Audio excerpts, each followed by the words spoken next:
Weh, awak buat apa tu? Tengah kutip daun ketapang. Kenapa? Kutip daun ketapang? Untuk apa? Saya cadang nak cuba jual daun-daun ni. Ha? Jual? Boleh laku ke jual daun ketapang ni? Sedangkan daun ni boleh jumpa di mana-mana je. Lagipun, kenapa awak tak nak cuba jual benda lain? Macam jual produk makanan ke? Produk tradisional ke?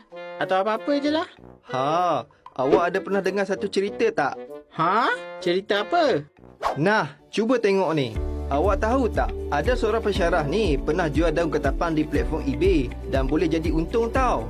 Nama beliau ialah Dr. Zul Arifin Ma'aruf dan beliau merupakan seorang pensyarah di UTHM, University Tun Hussein On Malaysia.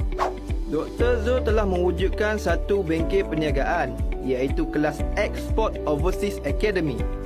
Beliau juga telah berpengalaman mengajar kelas ini sejak daripada tahun 2010 lagi.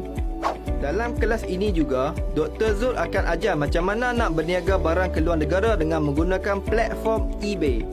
So, sebab itulah saya nak cuba jual daun ketapang ni di platform eBay. Uish, macam menarik je jual di platform eBay ni. Tapi, saya belum ada pengalaman lagi nak guna platform tu. Ha, tidak mengapa. Awak hanya perlu join kelas Export Overseas Academy untuk mempelajari dan memulakan perniagaan di platform eBay. Ha, so tunggu apa lagi? Jom sertai kelas Export Overseas Academy dan tekan link di bio sekarang.